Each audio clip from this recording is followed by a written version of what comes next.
சூட்டும் பூவுக்காக நெடுங்கூந்தல் ஆடுது. நீ வைக்கும் பொட்டுக்காக நடுநெத்தி வாடுது. காத்தாடி ஒன்னத்தானே உயிர் நாடி தேடுது. காவேரி எங்கே போகும் கடல் வந்து கூடுது. அந்திப் பொழுதில் தென்னங்கிளையில் தென்றல் கூத்தாட மையை எழுதி மஞ்சள் குருவி கையை கோத்தாட அடங்காத ஆசை கொண்டு நானும் போராட.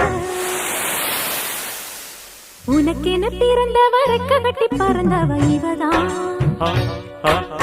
என விட உனக்கு இங்கு மனசுக்கு பிடிச்சவ எவதான்.